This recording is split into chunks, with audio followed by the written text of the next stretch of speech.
యోసేపు దగ్గరికి వెళ్ళిన ఆవిడ అంటుంది, ఐ లవ్ యూ బాబు అంటే యోసేపు అన్నాడు, మేడం మీరు చెప్పిన మాట చాలా సూపర్గా ఉంది, అయితే నేను తొందరపడి అడుగేసి టైప్ కాదు, 2 నిమిషాలు టైం ఇస్తే ఆలోచించుకుని చెప్తా అన్నాడు. Just give me 2 minutes, I want 2 minutes of time to give my decision. నా నిర్ణయం నేను చెప్పడానికి నా 2 నిమిషాలు టైం కావాలి అన్నాడు. మీరు ఎప్పుడైనా అన్నారన్నమాట?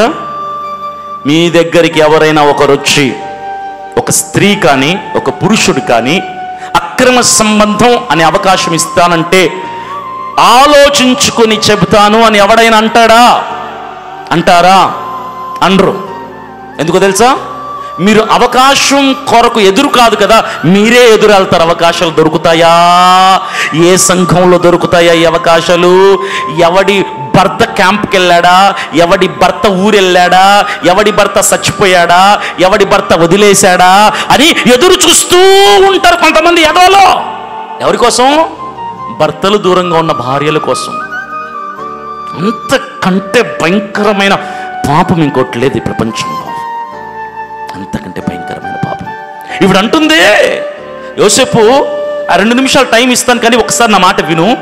నువ్వు కనుక ఓకే అన్నావు అనుకో, శరీర సంబంధమైన సుఖం వస్తుంది, బోళ్ళంత ధనం వస్తుంది.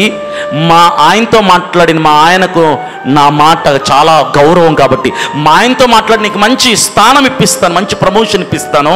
నువ్వు ఓకే అంటే నీ ఇల్లు మారిద్ది, నీ స్థాయి మారిద్ది, నీ పేరు మారిద్ది, నీ ధనం మారిద్ది, నీవన్నీ మారిపోతాయి. నీ కాళ్ళ దగ్గరికి నువ్వు కోరుకునేవన్నీ వచ్చి పడతాయి. దీనికోసమే కదా మనుషులు కష్టపడేది అందావిడ. కరెక్టే మేడం మీరు చెప్పినవన్నీ, వాటి కోసమే మనుషులు కష్టపడేది. మనుషులకు కావాల్సింది అవే, నాకు కూడా కావాల్సింది అవే. డబ్బు, పేరు, హోదా, స్థానం, ఇవే నాకు కూడా కావాలి. అందుకే 2 నిమిషాలు టైం ఇవ్వండి, ఆలోచించుకొని చెప్తాను అన్నాడు. సరే అని ఆవిడ టైం ఇచ్చేసింది. అప్పుడు యోసేపు అన్నాడు, మేడం 2 నిమిషాలు అయిపోయింది, ఆలోచించేసుకున్నాను, చాలా థ్యాంక్స్ మేడం, మీరు నాకు అవకాశం ఇచ్చారు, అది మీ గొప్పతనం, కాకపోతే నాకు వద్దు మేడం మీరు ఇచ్చిన అవకాశం. మీ శరీర సుఖం వద్దు, మీ డబ్బు వద్దు, మీ పైసలు వద్దు, మీ నాకేం వద్దు, మీరు గొప్పలే, కానీ నాకు వద్దు. ఒక 17 సంవత్సరాల కుర్రాడు ఒకరొచ్చి అరే నన్ను వాడుకోరా, నీకేం కావాలంటే అది ఇస్తానంటే వద్దంటున్నాడు చూడు. అది కాదా క్రైస్తవ్యం? అది కాదా దేవుని భయం? అది కాదా భక్తి జీవితం? అది కాదా బ్రతుకంటే? అది కాదా పవిత్రత అంటే? అది కాదా పరిశుద్ధత అంటే? ఒక్కడు దొరకడు ప్రపంచంలో ఇలాంటోడు. లెన్స్ పెట్టి వెతికితే కూడా ఒక్కరంటే ఒక్కరు కూడా దొరకరు ఇలాంటోళ్ళు.